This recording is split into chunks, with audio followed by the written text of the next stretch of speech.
Hello, it's been a busy week, so I haven't finished the piece on the big loom. I will show you a photograph of that because it looks much the same as it did last week. It is about halfway through, I think. I don't know, I don't measure. But it is coming along, it's just not coming along very quickly. It might be off the loom for next week, but I doubt it will be wet finished because there is a lot of fringe to twist. And I've got no one to blame for that but myself because I'm the one that decided to have that much fringe.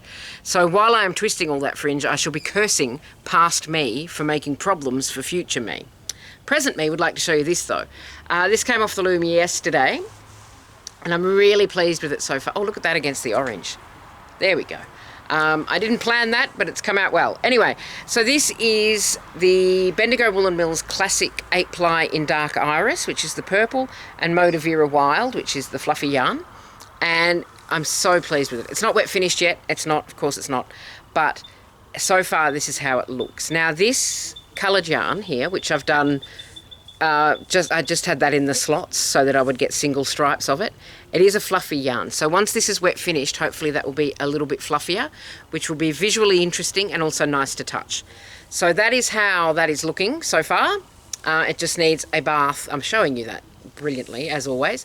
It just needs a bit of a bath, and then we'll see how it looks when that's fluffed up a little bit. But I'm really, really pleased with it so far. The colours just look spectacular. Now, the blue one that I had last week, that I had woven the fringe back into the body of the scarf, I don't have that, I gave it away. I gave it away today. But I took some footage last night because I knew I might give it away today. And so here's some badly lit footage of how those ends came out when the fringe was trimmed off. There's not a lot of bloom in the actual yarn after wet finishing, so the rest of the scarf looks much the same as it did prior to wet finishing. But without that fringe, we've got these nice flat ends which look reasonably tidy. It would be tidier if someone else had done it, to be fair. But, you know, they're tidy. They're tidy enough.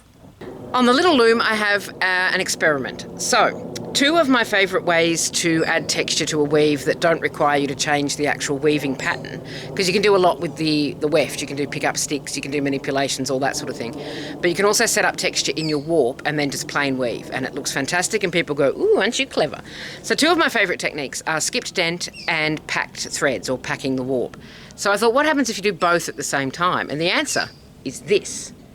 And I'm not mad about it. It's not exactly what I thought was going to happen, but I should have known this was going to happen if I'd thought about it for more than 30 seconds, but it doesn't sound like me. So packed warp is literally what it sounds like. You just pack more threads into a slot than you ordinarily would. Ordinarily you would have one. These have got either 5 or 6 depending on where they are in the warp. And then the skipped dent, if I can get a little bit closer, I've skipped dent on this channel before. You can just see there's little sections where there's no threads at all, and that is just skipping the dent. So ordinarily though, I'm going to try and explain this without the wheels falling off, but I make no promises. Ordinarily when you have a skip dent, where's one of my skip dents? You would still, so here I've got I've got a hole, a slot and a hole that have been skipped. Ordinarily you would have just a hole and a slot. So you would have one more thread in that hole. I'm not showing you that very well, but there's a hole in there and there would ordinarily be a thread in there. And that would make the weave pattern the same, just kind of longer. That made no sense. So I knew the wheels were going to fall off. Anyway, the weave pattern still goes over under and you would end up with sort of a wide crisscross effect. Because I haven't moved a thread to the hole here and I've kept that as 3, what I'm getting is basically a very, very thick pack in there with a wide float over the top. I'm not mad about it. I think it's an interesting look, and I'm interested to see what happens when it comes off the loom. I really didn't make any sense then with the skip dent, did I? I will show you one day how I skip dent. It's fine. But ordinarily, it's the same weave pattern, just a little bit wider where you've skipped a dent. But because I haven't structured these as a normal skipped dent, because I've kept the packing to keep the packing, I'm doing so well with the explaining. This is what's happening. And like I said, I'm not mad about it. It's the same on the other side, obviously. So I will carry on to the end. I think I've given myself enough yarn to finish with. I don't know. I used more yarn than I expected warping up. This is Bendigo Woolen Mills Classic 8-ply in one of the reds. I can't remember which red it is. But that is pretty fresh on the loom, I think. Oh no, I can't actually feel the hem stitching, so it's not that fresh. For once, I don't think you can even see the hem stitch. Oh wait, there it is. There it is there. Oh, I got excited about nothing. I thought I was more advanced than usual. Anyway, I'm going to put this down because I've got one more thing to talk to you about. So we'll put this down over here. And obviously, don't talk when you're back there. No one can hear you. Okay, so hanging off my tripod, so things are going to get shaky for a second. Hang on, here we go.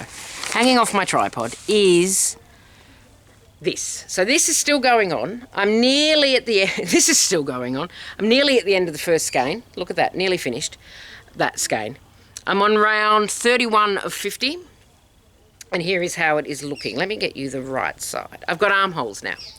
It does fit, so that's good. It is curling a little bit. Now, that's not going to be a problem, I think, because that's not going to be a problem, I hope. So I'll show you that so you can see that's curling there. It does flatten out, and once it's got more weight around it, it should be okay. It does flatten when I flatten it. There are techniques you can use to get rid of that cupping, because apparently it does happen if you use a different yarn to the yarn that's recommended in the pattern.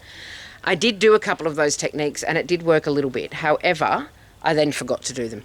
So there is some curling, there is some cupping.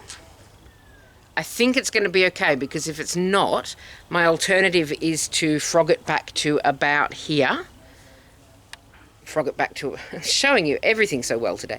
Frog it back about that far to about there. Can you see my thumb? And redo those rounds. And I kind of don't want to. It took me a long time to get to the armholes. So I just kind of don't want to. I mean, I probably could and I probably should. I don't want to. So it will be fine. I think once it's blocked, it will be okay. Although where I'm going to block a piece this size, I don't know. I don't tend to block my crochet because I don't really have anywhere to do it. But I think it's going to be okay. I think it's going to be okay. Once there's the last bit of weight, the next 20 rounds or whatever, we'll add some weight. And then again, even if it stays cupped like that and a bit of an odd shape, I am also a bit of an odd shape. So while I could fix it, and I know there's people watching that going, frog it and fix it, I'm not going to do that. I'm sorry. It took me so long to get those rounds done. It's the sunk cost fallacy, isn't it? Anyway, that is all I have for you this week. That does fit. It does fit me. There's going to be sleeves and everything. It's going to be great. But it is a little bit curly at the moment. But it will uncurl. Don't even worry about it. It'll be fine. Probably.